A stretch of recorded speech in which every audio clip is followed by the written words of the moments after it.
The evening began innocently enough.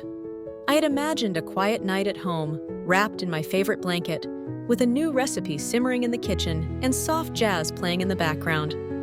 That was my idea of a perfect weekend, a sanctuary where I could recharge after a week of structured routines and carefully managed tasks. Ethan, however, had other plans. Let's go out tonight. He said over the phone, his voice animated. There's a party at my friend's place. Great people, good music. You'll love it. The suggestion caught me off guard. A party? I repeated, my voice betraying a mix of surprise and hesitation. I'm not really a party person, Ethan. You know that. I do. He replied, his tone softening. But maybe it's time to step out of your comfort zone a little. You might have fun. Comfort zone. Those words hung in the air as I looked around my living room, my sanctuary of order and calm. The idea of trading this for a noisy, crowded gathering felt unsettling. Yet, I couldn't ignore the enthusiasm in Ethan's voice. He thrived in social settings, his natural charisma drawing people in effortlessly. It was one of the things I admired about him, his ability to connect, to adapt. But in that moment, his spontaneity felt like a storm threatening to disrupt my carefully constructed peace.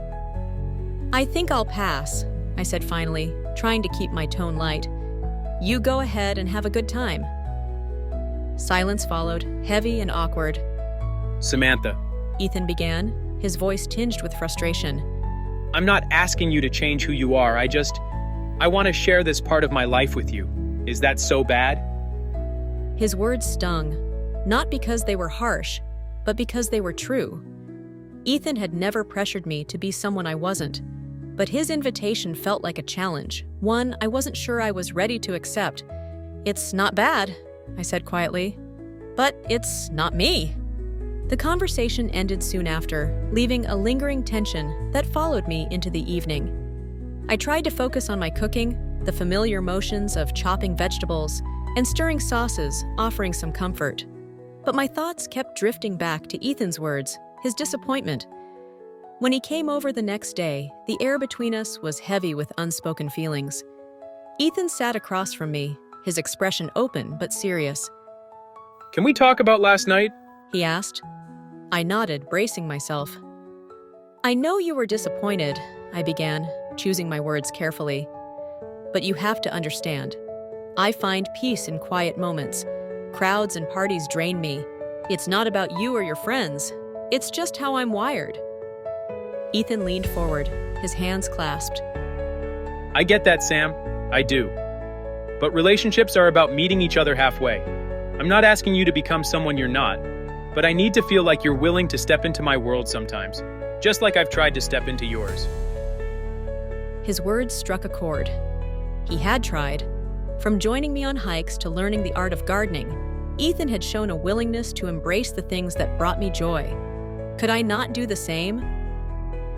You're right, I admitted, my voice steady despite the swirl of emotions inside me.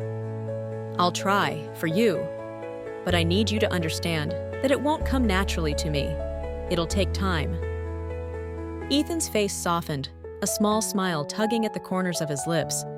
That's all I'm asking. The conversation left me feeling a mix of relief and resolve. I knew that compromise wasn't easy for me. My instinct was to cling to the familiar, to the steady rhythms of a life that felt safe. But as I looked at Ethan, I realized that some risks were worth taking, especially for someone who had become such an integral part of my world. That weekend, I found myself at Ethan's friend's party. It wasn't easy, the noise, the energy, the constant buzz of conversation.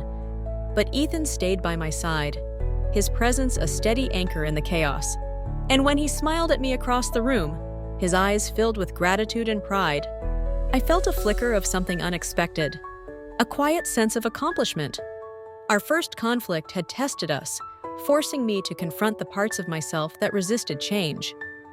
But it had also shown me the strength of our bond and the possibilities that lay beyond my carefully drawn boundaries.